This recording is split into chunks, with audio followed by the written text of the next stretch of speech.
All right, time now for Consumer Confidential with KTLA 5's David Lazarus. He joins us live with his cat behind him. Laz, good to see you. So, oh my gosh, there's been so much talk about Elon Musk buying a major stake in Twitter, and then he shuns the seat on the board. Please explain this.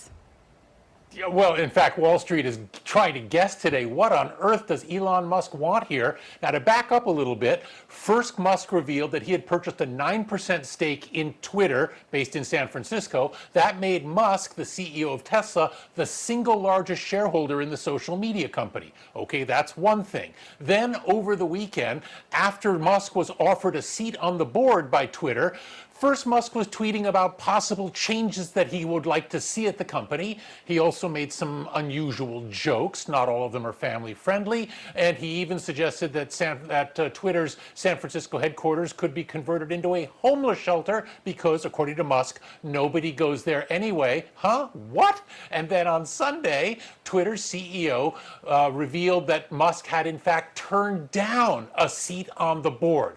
What's happening here? Okay, there's a couple of things that are noteworthy. First of all, Twitter revealed that to get a seat on the board, it was contingent on Musk passing a background check. It's not clear how in-depth that background check was going to be, but it's possible Musk, for whatever reason, saw that as a red flag.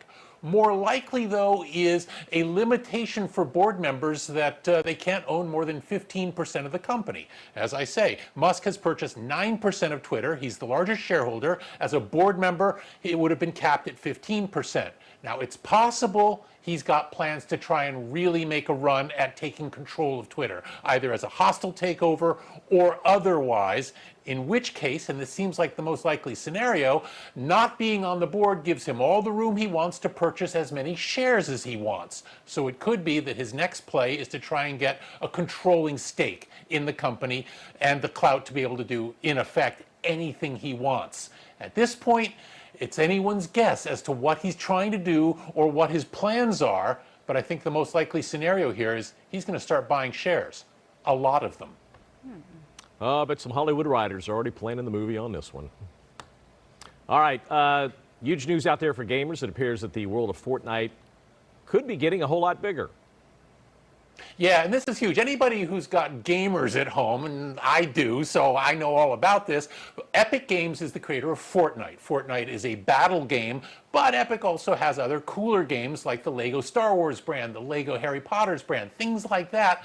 So now it's been revealed that Sony and the family behind Lego are investing $2 billion into Epic, giving the company a value of more than $31 billion. Now, what this reflects primarily is aspirations for Epic to become much more active in the so-called metaverse, which, as best as we can tell, is basically the internet on steroids. And if Facebook has its way, something you will access primarily through virtual reality headsets, which, of course, Facebook makes. All right, all of that's still in the beginning stages, but clearly Sony and Lego see in Epic a key player here if indeed gaming starts moving to a more metaversal platform.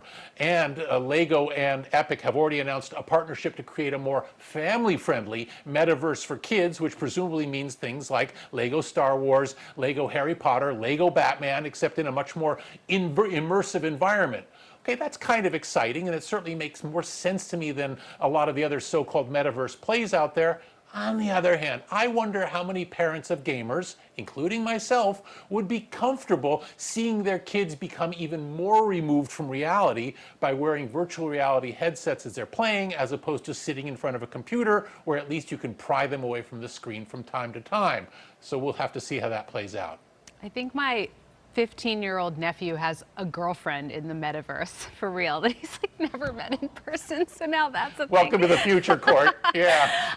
Laz, another investment, Baskin-Robbins, is getting a bit of a facelift. What's driving the changes?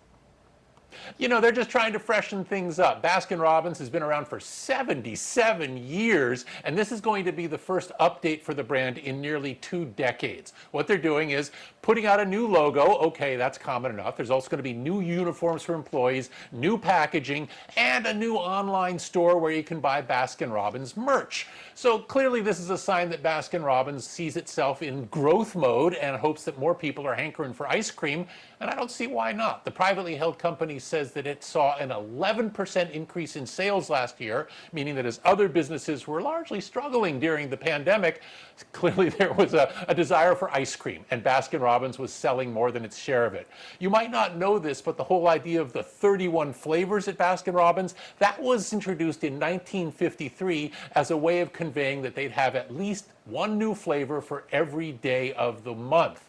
In fact, Baskin-Robbins has hundreds of flavors, and the company says they've got even more waiting in the wings. Back to you guys.